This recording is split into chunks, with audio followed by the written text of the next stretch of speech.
Welcome to the Who, What, Why podcast. I'm your host, Jeff Schechtman. Perhaps our greatest spy novelist of the Cold War, John le Carré, talks today about what he sees as the appetite for superpower that still exists in the U.S. and Russia. Today, though, he says what's shared is the desire for oligarchy, the dismissal of truth, the contempt, actually, for the electorate and for the democratic system that's common to both of them. While the U.S. has certainly made mistakes and not always been pure in its motives and actions, today under Donald Trump, something is different. What is it, and how did we get here? And to what extent is the Trump-Russia connection part of what's changed? Is Putin as Machiavellian as we've been led to believe? And have we now gone too far down the rabbit hole for any of this to change? Few understand this better than my guest, Malcolm Nance, who back in 2014 was prescient about some of the issues that we're facing and litigating on this very day. Malcolm Nance is a former U.S. Navy officer specializing in cryptology. He's the author of the previous New York Times bestsellers The Plot to Hack America and The Plot to Destroy Democracy. He's an internationally recognized intelligence and foreign policy commentator and counterterrorism analyst for NBC News and MSNBC. It is my pleasure to welcome Malcolm Nance to talk about his newest work, The Plot to Betray America, How Team Trump Embraced Our Enemies, Compromised Our Security, and How We Can Fix It. Malcolm Nance, thanks for joining us on the Who, What, Why podcast. Good morning. I'm very glad to be here. And if I could make a quick comment, your reference to John le Carré, just imagine if in these George Smiley novels that Carla, his Soviet counterpart who he helped defect, would become the leader of Russia and then would work to destroy democracy around the world. Right. That's where we are. And in fact, as we sit here today, these hearings are taking place, these impeachment hearings, about Trump asking a foreign government for a personal political favor. In many ways, your current book begins with Trump asking Russia for Hillary Clinton's emails. Talk about the essential threads that tie these things together. Well, the entire process that we're going through today, certainly with the impeachment of Donald Trump and his involvement in Ukraine, are deeply tied to the initial narrative that Russia attacked the United States and did so with the intent to break our democracy. In fact, they're doing a relatively good job of helping Donald Trump establish what I call a constitutional autocracy. All of these things have, a nodal point where all of the players seem to come through at one time, and that is Donald Trump and Paul Manafort. These two people, and you recall Paul Manafort was Donald Trump's campaign manager. Manafort had a history of dirty tricks working with pro-Moscow Ukrainian government.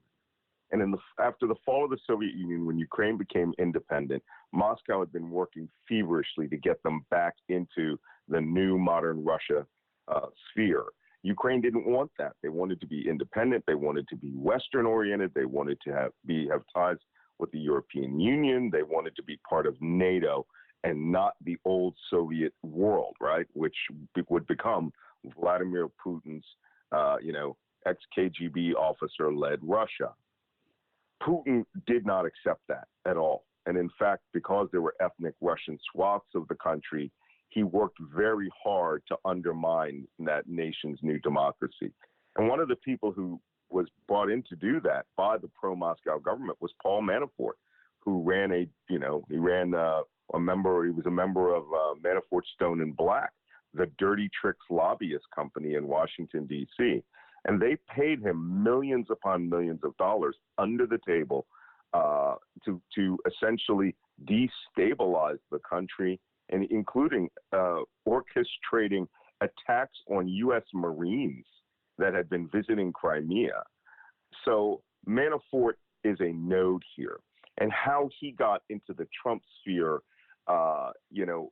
is not a mystery, but it's certainly unusual that Donald Trump, who is deeply beholden to Russia, as anyone who watches television can see, he has almost a slavish devotion to Vladimir Putin, to find that the number one dirty trickster for Putin, who would like to see Ukraine back under his control, would become his campaign manager. And Manafort was doing this for the Russians before Donald Trump really entered the political equation, before anybody thought he had a chance to be president.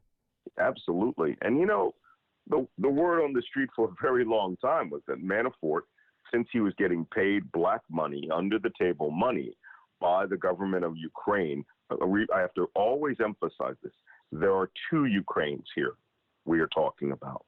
There is the pro-Moscow Ukraine, which is a minority, which wants to stay in Putin's sphere. And then there's the pro-Western modern Ukraine that wants to break away from that and be part of NATO. And that's why they had a revolution, a popular uprising in 2013 and 2014, which led to the ouster of the pro-Moscow president that Manafort was working for.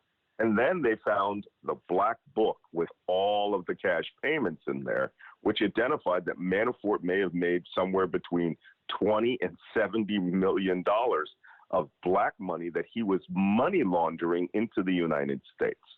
But the very fact that he would come back again as Donald Trump's campaign manager shows a level of George Smiley, John le Carre level coordination that those of us in the intelligence community just would not, would have to chase down. Because as I like to say, coincidence takes a lot of planning. That's an old intelligence community dictum. What's interesting, though, with respect to Trump is that the motivation for him has nothing to do with the political equation, which certainly it does for Putin and others, but it's strictly the way in which the money equation plays out for Trump.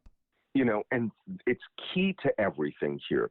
I wrote in Plot to Betray that Donald Trump has been long on the Russians' radar. As far back as 1977, when he was married to Ivana Trump, there was great reporting done by The Guardian, the German magazine Bild, and the Czech TV channel, Czech 24. They actually acquired all of the intelligence surveillance records from the former Czech intelligence agency, the STB, and found all the surveillance reports on Donald Trump. For almost 10 years, he was under surveillance by a subordinate agency of the KGB.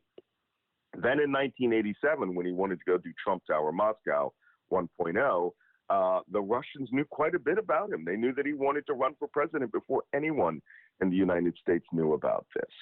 So fast forward to the fall of the Soviet Union, Donald Trump becomes a very useful person to all of the rich, Russian kleptocrats who had liquidated the Soviet Union, who had sold apartment buildings and airports and submarine bases for billions and billions and billions of dollars to investors, and then needed to money launder all of that illicit, dirty cash.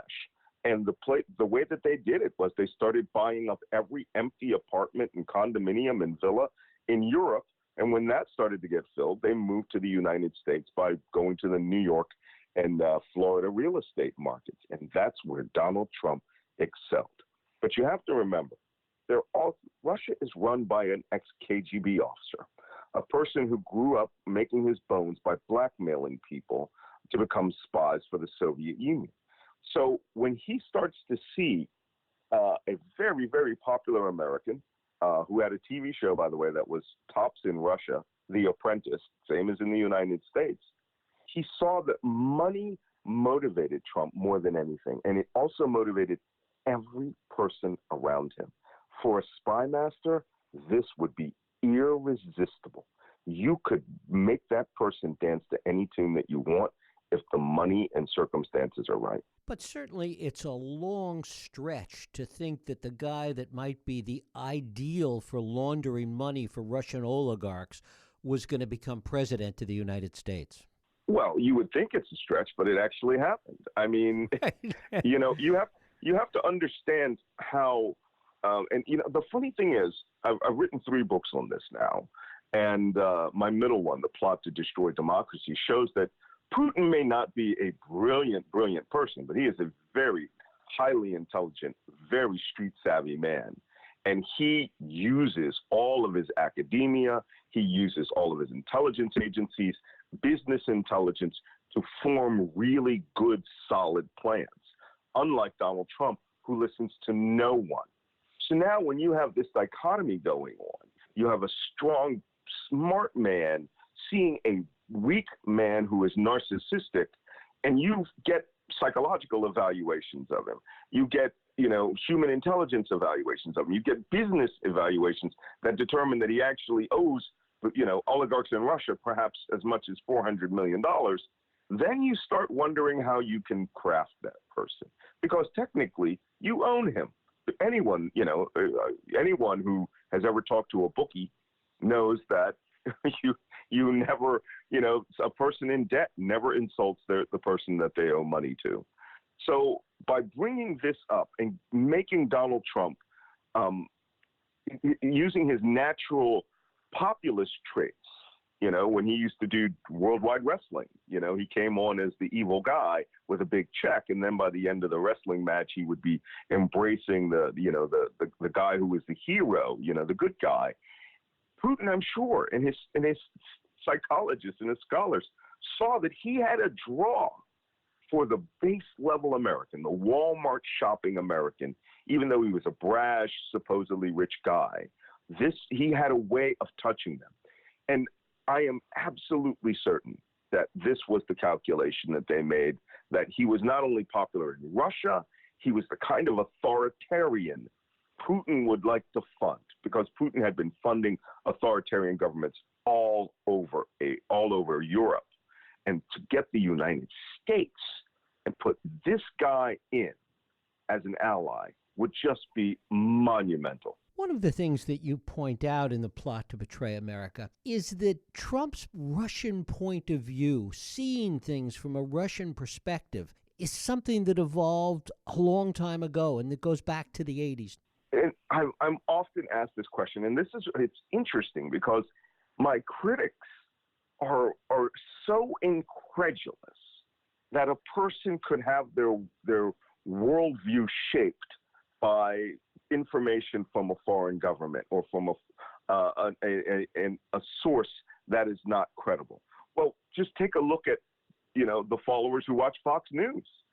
They will believe nothing unless it comes from Fox News, literally, to the point where they will see things with their own eyes and will not believe that unless it has been cleared. So with Donald Trump, you have to understand that the ultimate intelligence activity is to make a person comply with what you need, okay, by making them not ideologically the same as you, not to a certain extent, buy into all of your philosophies, but to make them believe that they are doing something for you, which benefits themselves, which benefits the world, right?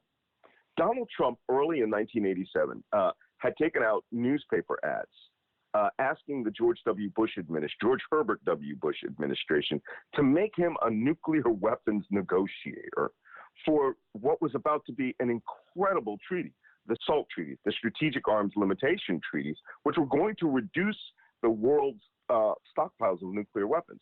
And for those of you who are people of a certain age, like myself, you might recall that era where Gorbachev was talking about perestroika coming in and lessening tensions with the West. Sting had a song called Do Russians Love Their Children Too, which talked about denuclearizing because of the mutual threat of destroying each other's countries. The movie The Day After, where it was about a nuclear winter in the United States. All of these things were in the populist sphere, in popular media, and Trump wanted to be part of that. And he took out his ad saying, make me the nuclear negotiator. Now, of course, the Bush administration laughed it off, right, as a joke, but the Russians didn't. This is another one of those things where they would have gone back and gone through all the surveillance of Donald Trump and determined, hey, could this guy be brought to our point of view to where he assists us? Because right now, putting out that ad made him a useful idiot. But now you want to see whether you can turn him into an asset. An asset is a person who works in your interest. And you don't, most of the times when you want to get an asset, you buy them. You just put money on the table. But with Donald Trump, he would have to be handled carefully. And so what they appeared to do from the moment he went to Russia in 1987 was they gave him this belief that Russia was a fair country, a country with beautiful women, that it had assets and resources, and that was all true until the collapse of the Soviet Union. Okay? Then when the collapse of the Soviet Union happened and Vladimir Putin became the director of Russian intelligence, FSB, none of those things changed. But you have to remember something. The Russians collect people, and they don't let them go. So as Donald Trump rose in prominence in the United States, calling out the Central Park Five and, running The Apprentice, he became a figure that any decent human intelligence officer would have made sure that there was at least an annual review of his package, right? And putting information in there. So, but when Donald Trump started buying or started making money off of Russian apartments, and condominiums and real estate stuff, he started to have a financial view of Russia that now jived with his old worldview of the Soviet Union. And he started thinking, wow, perhaps I could get Trump Tower 2.0 built. And by 2014, when he did Miss Universe pageant, Donald Trump was surrounded by Russian assets who were assigned to him by the Russian Federation, whose job it was to make sure Donald Trump was very comfortable in coming to Russia to think about his plans and do Miss Universe. And when he went to Miss Universe, he had a secret meeting with the top 12 Russian oligarchs in the country at the Nobu restaurant. And when he came out of that meeting, he said two things occurred. He said, Trump Tower Moscow is going to be built. And from that moment on, his entire worldview was Russian. I mean, when Crimea was invaded a few months later, he literally criticized Barack Obama and not Vladimir Putin. He said Obama was a weak leader and Putin is a strong leader. And then the Moscow party line that Crimea was all ethnic Russian anyway, and they spoke Russian. And at some point, someone, when we know who that someone is, he runs Russia, had his oligarchy and his staff craft a set of rose-colored lenses for Donald Trump and put them on his eyes to where everything Donald Trump thinks about when it comes to his personal benefit and his opinion about foreign policy comes from a Moscow-centric point of view. And you know what? I have journalists who constantly say, well, can you prove that? And I say, look at every statement he has ever made since 2014. You will find very few statements about Russia or the Ukraine or anything related to Russia, including abandoning all of U.S. bases in Syria to the Russians on agreement. That this man sees everything from Moscow's point of view, because that point of view will bring him to a place that he could never, ever dream of before. And that's to be part of the super oligarchy that, led, around the world that's led by Russian oligarchs. Money he couldn't dream of. And to what extent is the nexus with white nationalism part of what motivates this? That's an excellent question. When I wrote my second book, Plot to Destroy Democracy, which was really, you talk about, spy thrillers and John le Carré novels. That is really about Putin's strategic plan for the world, which is to dismantle liberal democracies, which were a problem in the Soviet Union. And let's not forget, Putin was a devout communist, a devout lifelong Soviet until it collapsed.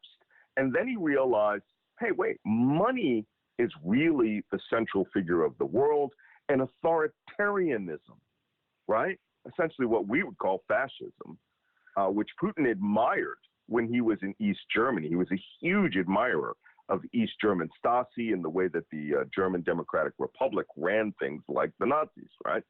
So Putin showed that authoritarianism should supplant democracy, and that he would craft an alliance of autocrats, starting with Western European governments, like toppling the government of Hungary and putting in a strong man there.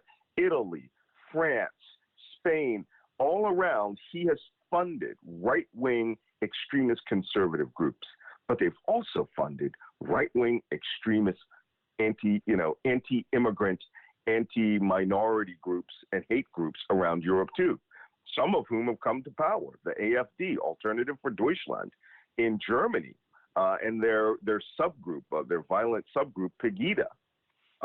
And the reason I mention all of this is those groups had fingers out in the pie of the United States alt-right.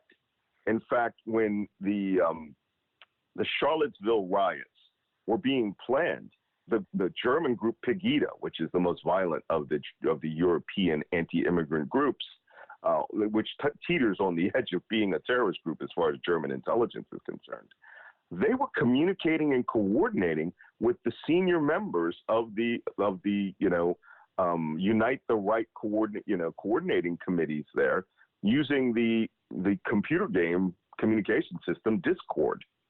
And what was supposed to happen with the alt-right at Charlottesville was the coming out of the American anti-immigrant sort of brown shirts, right? The street level foot troops, foot soldiers and skinheads, and an alliance of the Klan, skinheads, alt-lighters, the people who are philosophers of white nationalist identity, and white nationalists of all stripes in every group coordinated and came together at Charlottesville. And it was supposed to be the launch of Trump's foot soldiers.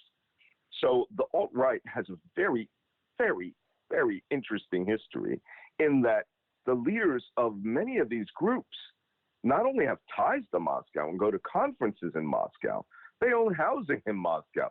David Duke has an apartment in Moscow that he shares with the Nazi leader Richard Spencer, whose wife is a pro-Moscow Ukrainian that is the English translator for Alexander Dugin, Putin's philosopher of the global autocracy movement. It's absolutely incestuous. And all of this was going on under our noses for years. And until Charlottesville came up and they killed someone, no one had really taken a deep dive look at how they too, along with the NRA and American evangelicals, were being co-opted by Moscow's charm offensive and influence offensive, in some cases like the NRA, where they actually sent spies to the United States to make these influences. At what point is Trump no longer useful to Russia and to Putin? Oh, well, a person like Donald Trump will always be useful to Moscow unless he suddenly goes 180 degrees on everything that he stood for. If he were to come out and say, Putin has betrayed me, I looked up to him, and all of his rhetoric were to change, and he would have become suddenly a hardliner against Moscow, which means that the entirety of conservative movement which now, by the way, is in love with Moscow. I mean, I literally bought a T-shirt at a political conference that said, "I'd rather be a Russian than a Democrat." So, but if Trump were to turn on them, which will never happen, all right? Again, you never insult your bookie, okay? But if that were to happen, then Putin could drop whatever, or hints that he has compromise, or that the United States should really get in line before something bad happens to that country. So, but this is how mafioso exists. Not so much Trump turning on them, but Trump becoming almost more of an embarrassment. If impeachment somehow succeeds, if Trump screws it up even more or says the wrong thing. I don't think so. I think Trump has done an enormous service for Moscow. And that's in the sense that they have created, and I'm sorry, but I can only use these words because they're the only words that count. And in the immortal words of Porky Pig, in one of those World War II war training films, they're fifth columnists, and they don't. It's almost as if they don't even know it, and that's the beauty of Russia's asymmetric warfare on the United States. Their information warfare doctrine is known as the Gerasimov doctrine, in which they were to use information, false news, propaganda, black propaganda, and money in order to corrupt the media environment within a certain target demographic and get them to believe that a foreign invasion is in their interest, to the point where you don't have to send any troops. You already own their mindset. And that's why I've often said the United States the Democratic National Committee wasn't hacked in 2016. What was hacked was the mindset of 180 million Americans who saw Russian-originated, Russian intelligence propaganda propagated by the news media and social media and Donald Trump, to the point where 1/3 of this country refuses to believe anything that comes from the news media. Which brings us back finally to the question I asked in the introduction. Are we too far down the rabbit hole to recover from any of this?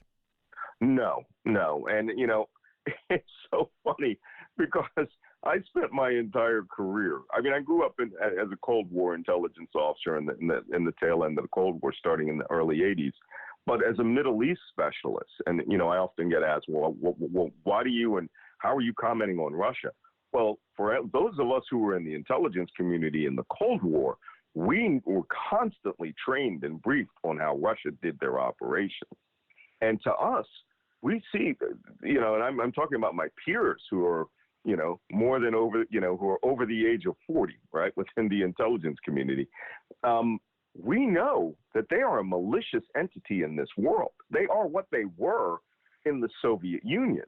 It's just that they don't have the ideology of communism, and now they have the ideology of money and autocracy, or technically fascism, which they found is a much more binding way of dominating political spheres.